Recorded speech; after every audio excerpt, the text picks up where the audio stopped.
cứ lúc giờ nuôi rong tụi nuôi con chỉ thằng ta là này cái câu phòng nào ô cũng nhớ cá cơ rồi mà có giờ nuôi rong nó giờ lấy rong sẽ hẹn con nhà cá cứ tí thâu lúc chỉ hở có ai tiền có gì hút của nè ôi cha nó có mà lấy hút của mà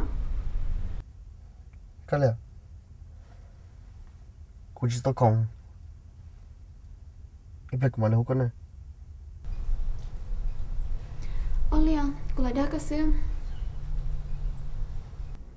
sao nó có sẽ tới khi có bùa đã chi có bùa còn đâu có mua gì nào tao mà hôm nay mà chỉ có ta kia lên đó xin chỉ đồ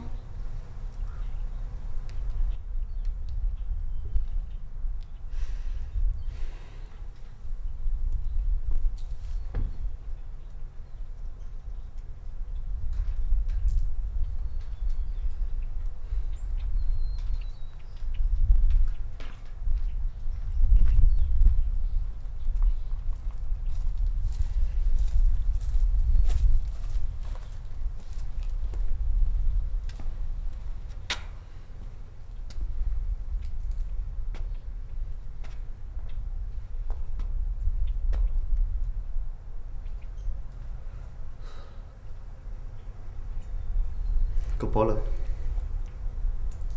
cô mà những chị vậy thế vấn đề thôi cô tập vào câu thôi chỉ trong này nào ta chỉ thôi cô bỏ câu lại thôi giải ta đi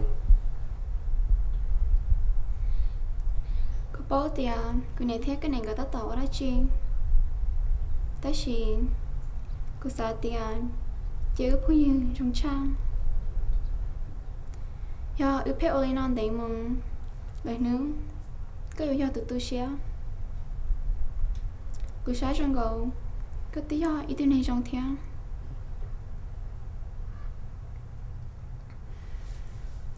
cái hay rồi cô mà những người từ này trong tiền ta chỉ cho các khách cái xe mình chỉ được cô để cho cô bỏ còn đâu cháu bỏ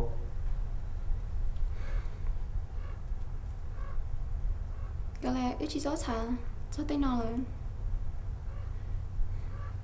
ít từ tôn đây là chè cô thọ có cho cũng chè bỏ lên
tuân xong cô trong xe tiền nó có một đôi xe tuân thọ của gì nên chữa lấy chào cô trong xe tiền cô ta bảo cái thế nó tao tuân thọ có gì cái tiền đó tiền mà nuôi có bao tiền thọ cũng chỉ có ta là ta cô lớn rất trẻ mà cô bự chỉ cho số lấy tiền vì tiền cô sát cho các anh chị mua luôn gì ta lý sư biết rồi ôi cha thằng tử có hỏi đa cũ mà nhà có sao tao của từ sao tông giờ có chuyện nào của sư cô chỉ bảo là thằng cô thích chỉ mua bình sử nó có cô sát sử đây cô thích tao có từ sao tông thế hay cái làm mà chế thả cho là giàu tao mà lần nó có sao đã chỉ sửa cô cứ chuyện chỉ tao bao tại sao nó có tao cần tới sư cô nè sao có cô cần đợi cô ta cho cô mà lấy gì ấy con này cú lo cú chỉ tao bao thiệt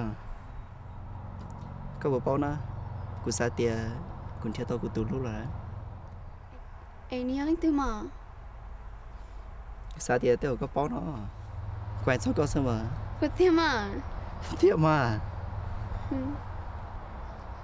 đúng rồi bây giờ lúc xưa giờ lo sao lo li luôn thứ tư giờ bông cũng đã có nhau từ trong đây liền cũng lâu tao mà cũng sao mà lúc xưa để đi nó tao mới xí xứ cho có tao lấy có hai xứ con đầu của tôi in nó con này là hai chạm à tới cho lấy cho hai đã chi theo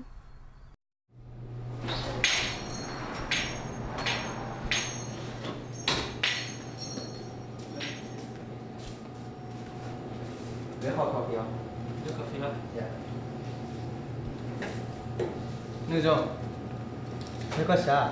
Ê, rồi có Được rồi. Ê, có tổ chưa?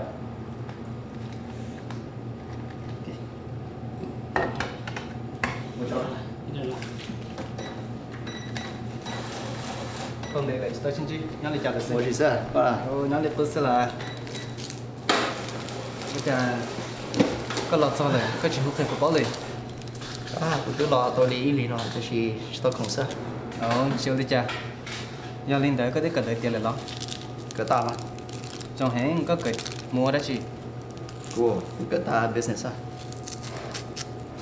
Business của giờ ít khó để trong cái thế. Giờ lên tới cần chịu của tôi liệu thế.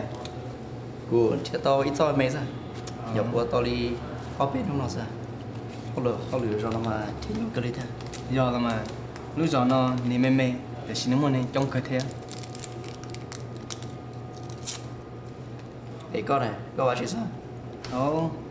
Cô chơi là ông mình chỉ la lùa mua vàng một cháy sữa. Trong cơm mà. Cô sao theo ý nó thì cô tao lo này nó có thế à? Giống chai chả cái chế sát tàu thì nó của sư. Có lừa mua vào một chị mà theo tôi nhân tao hay.